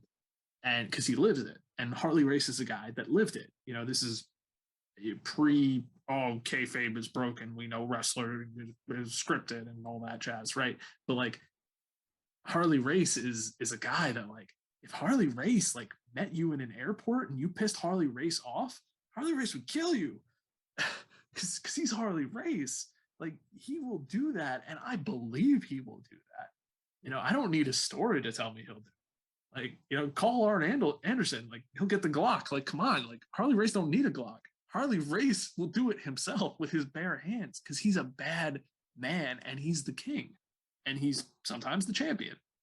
And I think for that time, like he was one of the people that was like a record holder world champion at the time, like a 5 or 6 time NWA champion. Or the territories get sketchy to me, but still like he was a multi-time champion in a lot of different areas. And he was a huge name from that era. 100%. Yeah. Another guy who just I could talk about forever, and you bring up Triple H, who is obviously, you know, the most notable of the graduates of Harley Race. And it's a big part of why, especially watching through NXT 2.0, so many guys who compare some of them to who they were before they got there and after they got there, and see how much of Harley Race you can catch in them. Even guys like Johnny Gargano, right? Guys who don't wrestle the like Harley Race style, but look at him in Evolve, then look at him in NXT. You will see the imprint of Harley Race on him, and it's so cool to be able to see things like that so clearly. And with that, I think it takes us to your. Unless there's something else you want to say, it takes us to No. your... It segues perfectly, man. It segues perfectly. Excellent. Because you brought up NXT, and Oh, I think, and I'm again, this is one of those things that just lines up where I'm in the same era you are, only I went a different course with it, and I went Dusty. I think Dusty Rhodes is my number 2. Why? Because not only then, but also now. And I'll steal from WWE forever. He's a guy who absolutely back in the day defined that everyman babyface, right? He was like the hard times promo, right? You look at it and you just say like he's the ultimate everyman underdog who usually has to go beat some like bad guy champion sometimes to win the title, sometimes not. I know some people didn't like Dusty because of like when he got in charge of booking, blah, blah, blah, power trip. Look at everybody else who did that. But as I said, it was then, now, and forever, right? That's him. That's his legacy. That's what he does in wrestling. Like he's another one of those guys who had the mind for it. And he had the mind for it back then. He knew who he was. He didn't look like what you would expect to be a world champion wrestler. He didn't have the body type for it. He was the son of a plumber, right? Like he's this everyman. He's a guy who is going to associate with the audience really well. And he's going to build his reputation off of that connection. And he did. And it wasn't about style with him necessarily in terms of what his wrestling was, but it was about his look. And the substance was his character. So he had it. He had both, and he never really had the WWF run coming over because they looked at him the same way they would look at a Bryan Danielson coming over. Of you don't look like what we want. We get it. You're hot shit where you come from, but once you come here, you're not. So we're just gonna send you out there to fail. And it's not until more recently that fans of just the WWE, WWF, who didn't know him from back then, didn't know him from War Games. They didn't know him from his feuds in the territories. They didn't know him as, NWA world champion. They didn't know any of that stuff. They know him as, I don't know how to label it properly. You said, what, like a godfather for Harley Race?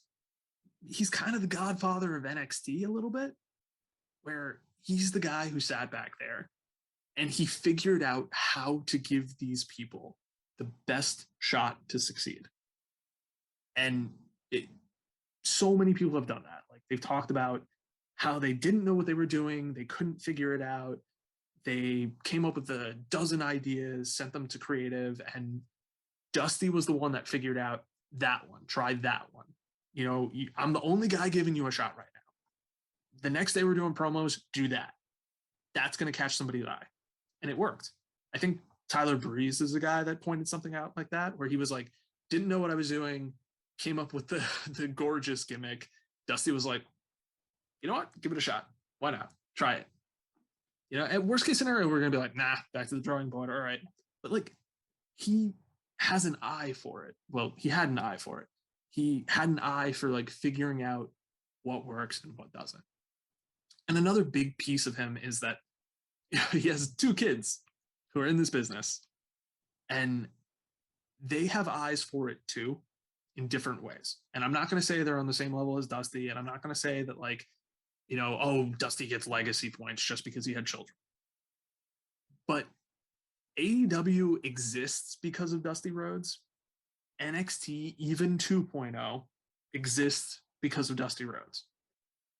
Many people, whether or not they had a slew of experience coming into NXT, are better for having been in the room with Dusty Rhodes. And they will tell you that. And combine that with his actual body of work, which I'm not going to say is the best body of work among anybody on all of our lists, but it's still pretty damn good because he told stories. He told very relatable stories. And that's something that I gravitate toward. I've said this before. Like, you're splitting it down the middle. I'm 51% into the storytelling, 49% the in ring work, right? It's splitting hairs, but still. Dusty was a storyteller. He was a damn good storyteller. His character was someone that he knew he could bring people in to see. And so that's what he did. You know, it sounds so basic, and it was kind of basic, but he did it well. He executed it well. As I said before, it's like the simple character, execute it perfectly. That's what he did. And he taught other people how to do the same. And I can only hope they continue to spread that because that's what makes good wrestling, at least to me. And that's why he's on my list. That's an absolutely fantastic pick, and everything you said is so perfectly aligned with who he was. And we talked about William Regal last week and how, you know, a lot of people, most people who are big right now will point to William Regal and be like, you know, he was a big part of me getting there. Most people who are big, almost every major star in the business right now, outside of a handful of names in AEW who never passed through the circuit, will do the same thing for Dusty Rhodes. Will straight up, you know, Dusty Rhodes is why I am who I am. He helped me with the small things. He helped me with the big things. He helped me when I was high. He helped me when I was low. He made sure that I never gave up, and he made sure I pushed through. And so many people who even just passively were inspired by Dusty because, yeah, he never got what he deserved in WWE, but he was an NWA champion.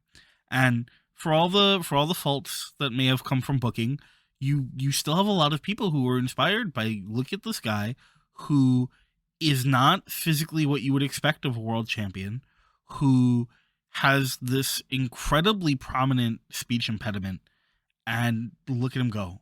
And if he can do that, I can do it. Hell, not even just wrestling. If he can do the things he does as well as he does, I can do whatever it is that I'm trying to do. And that's what got him over so much in the NWA, and why he was able to connect so much with the crowd is he was, like you said, he was a guy. He was a real person who was able to put himself out there and go, I'm going to have the confidence and belief in me to be able to beat you, whoever it was. Yeah, you look at somebody like a Keith Lee who has that. Like, now Keith Lee is a hell of an athlete, but a part of it is that is you look at Keith Lee and you say, like, a man that size shouldn't be able to do what he does. And that's because, like, you would look at somebody like that and look at somebody who kind of has a similar body type in Dusty Rhodes and just say, like, yeah, man, like, that's not a pro wrestler because, you know, he's out of shape. He doesn't look like he can hang. But then he goes out there and he does. And that's something that you look at. And as you said, like, it inspires people to say, oh, he can do it. Maybe I can do it. Or from the other side, the business side, yeah, Dusty can do it. And Dusty puts butts in seats. This guy's coming in with a tryout. Like, I'm not just going to turn him away just because he doesn't look like what I expected. And based on that, people get opportunities. And that's great. Like, the more we get that, the better. Number one. Yes, number one. All right, I'm so curious about which person it is because, like, I have a list of like a couple. And I'm like, my number one pick. Go with it. So this is for me kind of a distancing from the other names on my list, because every other name on my list I feel like has been based at least in major part on their impact on the business. Generally actively, not passively. The things that they actively did to create something new or important or big in wrestling.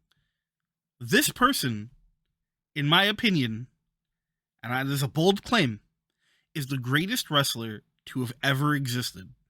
Ever. Manami Toyota. I am so so 100% being honest when I make that statement. And I don't know that anyone will ever dethrone her, in my mind at least, as factually the greatest wrestler of all time. Dave Meltzer's star ratings are not a metric by which to judge people. She has 17 5-star matches. 17. It's a big deal. The Japanese Ocean Suplex, incredible move. Her match with what is her name? Kyoko Inoue. That's the match. Kyoko Inoue. 1992. I can't remember the month. I apologize for that. I'll look it up. I'll put it in the info on YouTube or something. Is probably her best match ever. That match is leaps and bounds ahead of its time. And the things that she was able to do in the ring and the pace that she was able to keep as much as she did, as long as she did, was incredible. Absolutely unparalleled watching this woman work. She was perfect, in my opinion. She's just as agile and as graceful as anyone you've ever seen in the ring, with the most impactful looking suplexes and just strikes, and it didn't matter what it was that she was doing, she excelled. And I literally am almost willing to be like, watch any of her matches and you'll see what I'm talking about. If you haven't, 100% do. If you have and you disagree with me, okay, I respect that. You're wrong, but I respect that. She is by far and large the greatest wrestler of all time. And it's a goddamn shame that things were what they were for the majority of her time active, because there are matches that I would have, given the opportunity, flown my ass halfway across the world to watch that we never got to see. Yeah, it was April 25th, okay. 1992. I looked it up for you. I'm glad you made this pick, because our lists have gone in very different directions, and they're going to continue going in very different directions. Again, your affinity for Japanese wrestling is much higher than mine, but I appreciate women's wrestling a great deal. And this is something where, especially for the era, you were not getting it. And it's a damn shame that the 90s into the 2000s, maybe even into the early 2010s, when you see like Stardom really rising and the WWE giving women a chance, and AJPW, just so many people, like, for so many years, who could have done something amazing and never got the opportunity to. And this is one where, fortunately, she came around at a time where everything was getting videotaped, so you can go back and watch stuff, and a person's legacy is not just word of mouth or something written down in a newspaper. This is something that actually you can go back and watch now. And I'm sure you would say this, you encourage people to do so, because why the hell not? Finish this episode first, but then yes. Yeah, of course. and hell, if you want to appreciate it, you can always pause us, go watch it, and then come back. Yeah. Either way, that works. So that you too can know who the true greatest wrestler of all time is. Yeah. I'm surprised, number one, but I agree. I get it. I understand it completely. And yeah, Japan is something, like, of course, during that era of Japanese wrestling, I would have no way to access. And I think it's the same for you, where this is like a much in retrospect. Absolutely. But yeah, you can still appreciate things like that. And this is 100% not what you said about Harley Race. This is not, this is old wrestling and you're not going to get it. You might not connect to it. No, this is something you'll connect with. Unless you just can't watch women's wrestling for some reason, this is 100% something that you will appreciate. It's when I say it's like decades ahead of its time, I really do mean that. It's incredible. And she constantly would pull out moves that you've just never seen before, or that you saw so sparingly, and now, like, obviously a lot of these things are more common. Although, again, when was the last time you saw a Japanese Ocean suplex?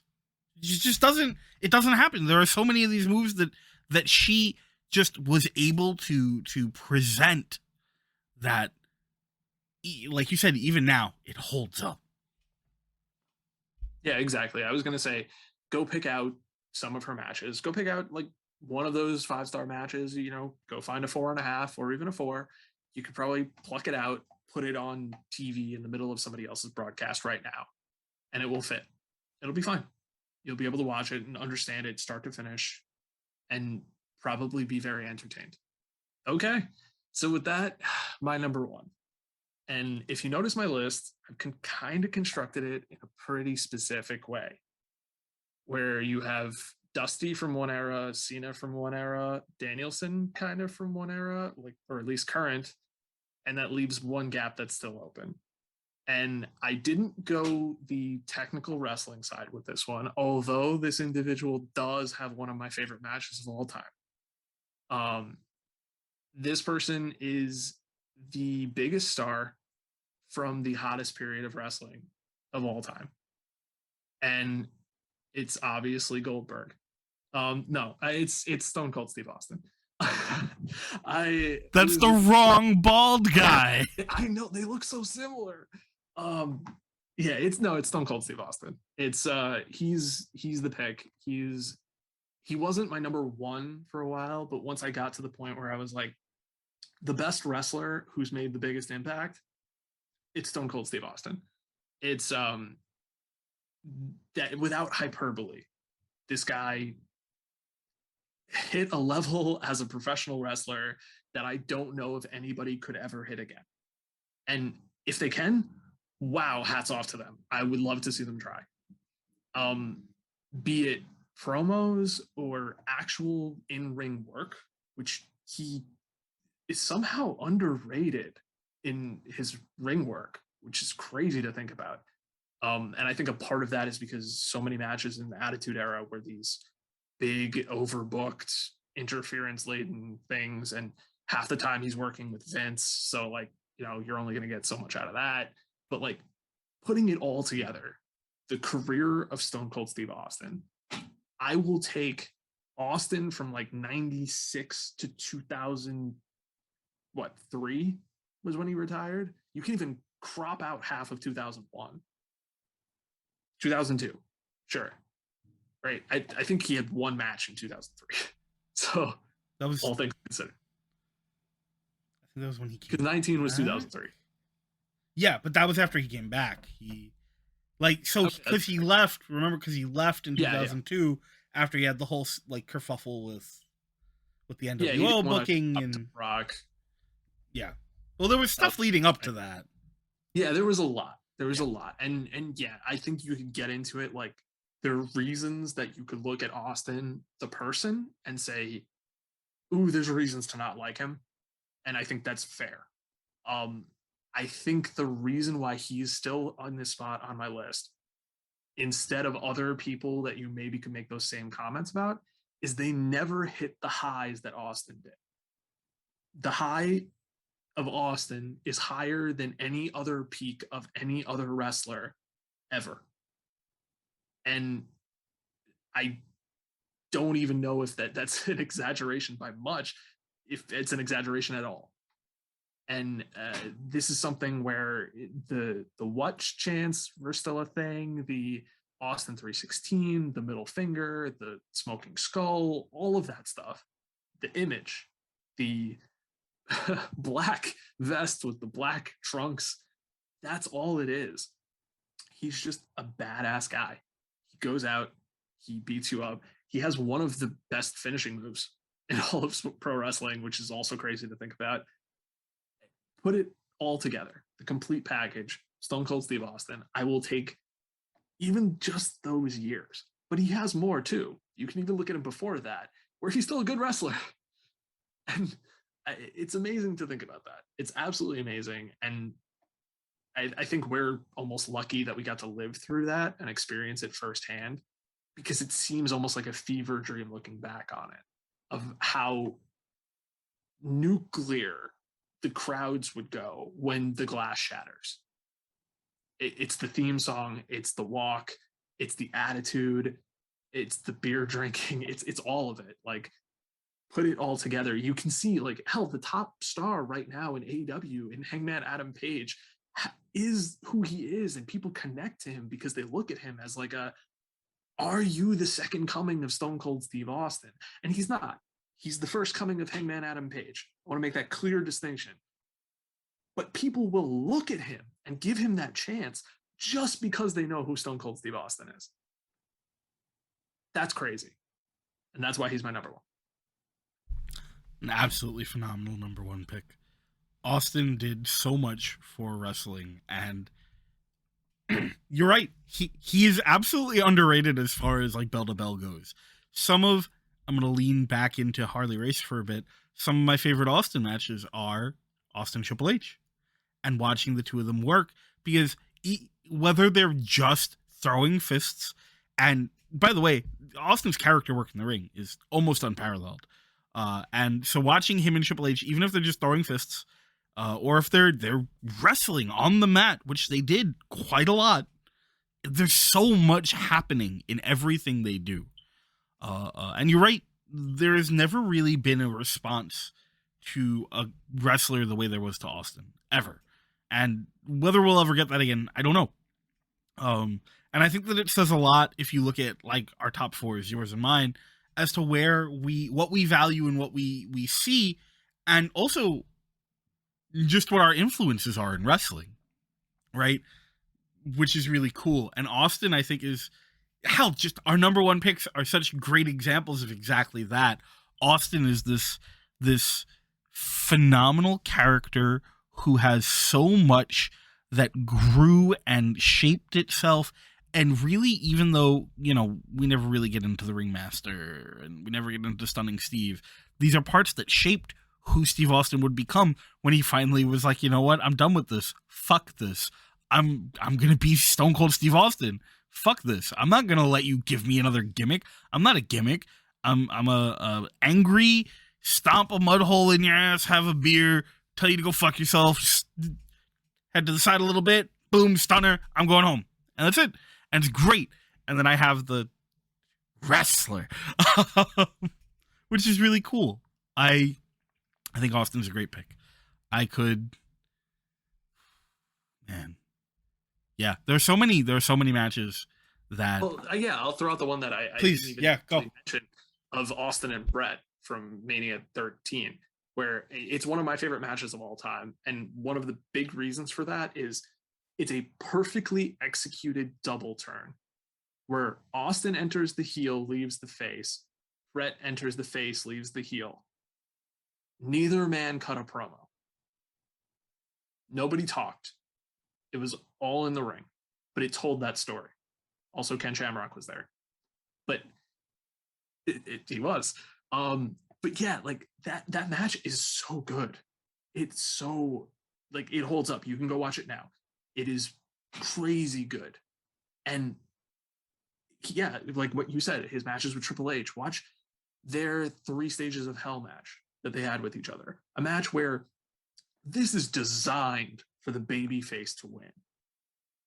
And he doesn't, but you feel exhausted and you don't feel like anybody won that match. You just look at it and you're like, okay, these two hated each other, so they tried to kill each other. And in the wrestling ring, they played by the rules.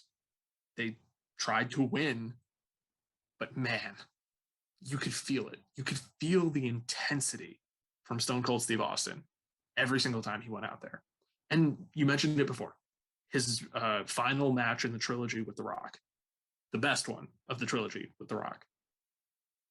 That match is not technically sound in the ways that a lot of the other matches are. Part of it because Austin's like half dead going into it. But damn if that doesn't tell a story. If that's how he's going out, if that's how that character ends, man, it is such a good fitting way to just be like, he left it all out there. The badass went out fighting his last fight. He went down swinging, and he lost to a guy that finally got to beat him. And that was the end of that chapter. Yeah, again, like I could gush more about him, but I'm not going to, because I think anybody who knows anything about Stone Cold Steve Austin knows why Stone Cold Steve Austin would be in this spot. And one thing I'll say is, like after his in ring career ended, if you just look at like the podcast and his interviews, man, there is just something about it that he gets. He gets it. He gets the business so well, and he understood it so well. The way to work, the way to promo, the way to character, all these things. Some he picked up over the years from people, obviously, but just he has such a great mind for wrestling, and it's always such a joy to listen to him talk about it. Yeah, definitely. Like, I haven't listened to his podcast in a while, but I have before. And I love when he will have somebody on and they'll talk about matches. They'll talk like about specific moments in specific matches where he gets it, just as you said, he gets it of, all right, we're going to do this for this reason.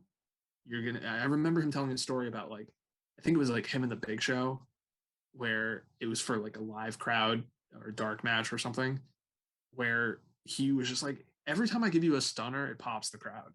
So you want to just take like 6 stunners in a row? And Show was like, what? He was like, it's gonna get us both over. So screw it. Why not? All right, fine. And he would just like keep stunning Big Show, and Big Show would like go down and then get up and whatever. And he would just walk around, drink a beer, come back, stun him again, and yada yada. And he's like, yeah, because these people paid to see this. So who cares? It doesn't impact anything doing this for a live crowd. You're a giant. It makes sense that I can stun you like 6 times and you'll still get up.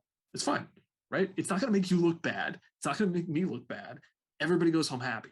That's why we do this, right? Okay, cool. Bet, let's go. And just little things like that. Just perfect.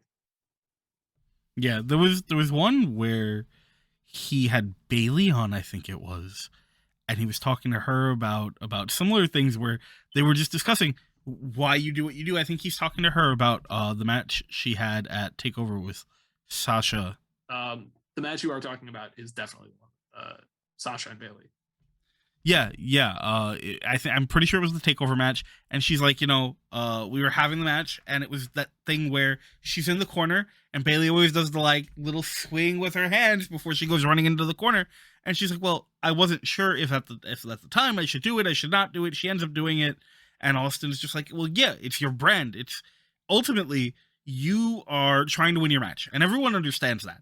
The stakes of this match have been explained and presented perfectly, but if you don't do it while giving these people the you that you are, they're going to expect someone else.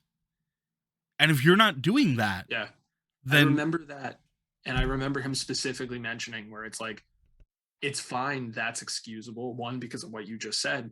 But the more important thing is every single time you got her down, you hooked the legs deep and you went for a cover, because you tried to win, because that's what you're there for. Yep.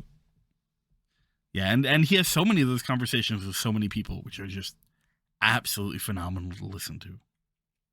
I remember when you and I were part of the wrestling game that we were doing, the RPG, where one of the things I did was just to brush up on myself was I sat down and I listened to him and JR. Him and JR have an episode, I forget whose it's on one of their podcasts, and they're just talking about promos. You got to believe your promo. You got to understand and believe what you're saying. Doesn't matter if it's true or not. You have to think it's true. If you're Stone Cold Steve Austin, you got to believe you're Stone Cold Steve Austin. And if you're gonna walk a mud hole in this guy, you got to walk a mud hole in this guy. You got to mean it. You got to commit yourself. And it's so fantastic listening to him just talk about wrestling. Yeah, I said last week talking about Jade Cargill, and a lot of like newer, greener wrestlers that aren't quite there yet. One of the big things that's a tell that you can see that somebody is newer generally is when they're like waiting for something to happen, because they know that a move is coming. They need to know to expect it. Like their opponent's supposed to do something, So it's a little bit of like the veil gets lifted and you can see the choreography aspect of it, where it's like, oh, I'm supposed to be standing over here because then they're going to do this. Austin was somebody where it's like, I'll bring up the 3 stages of hell thing again. If you pay really close attention to that match, you can see him and Triple H like calling it on the fly. Like they're discussing with each other, like, I'm going to do this and then you're going to do that. Okay, cool. Actually do this, make it look like that, da, da, da, all that stuff. He's so good at that. And much to the promo aspect, yeah, it is because it's all about he is Stone Cold Steve Austin. Triple H is Triple H. Like these are two guys that are going out there and there's no questioning what's going to happen next. If he loses the script in the middle of the match for some reason, he's going to walk over there and punch him in the face because that's what Stone Cold Steve Austin would do. You know, what's the next step to take? I'm going to punch him. I'm going to kick him. I'm going to try and give him a stunner. And somewhere in this, we'll figure out what to do next. Yeah. I think that we've had such a fantastic opportunity tonight to really go over these people, these characters, these wrestlers who, regardless of where we agree or disagree, are without a doubt some of the greatest in their craft. With that said, it has been an absolute pleasure having this conversation with you, and I look forward to maybe even revisiting this topic in a couple of years. But in the interest of trying to get you near your number, though I'm not promising anything, I think this is just about where we're going to wrap it for tonight. Yeah, this has been a wonderful hour and 45 minutes, Drake. It's probably been a little longer than that. Wonderful hour and 45 minutes. But thank you for listening, everybody. Absolutely. Please don't forget to like, comment, share, subscribe if you're listening to us over on YouTube, or if you're listening anywhere else, make sure you turn on your notifications so you'll know when the next episode comes out. If you have any thoughts, comments, concerns, or feelings on anything we've talked about tonight, let us know. We're on Twitter at Squared Circle SD. Let me know what you think of our picks. Let us know what your top 4 or 5 or whatever you want to consider your Mount Rushmore is. We want to hear it. With that, thanks for listening. Have a good night, and we'll be back here next week with another episode of Squared Circle Sit Down.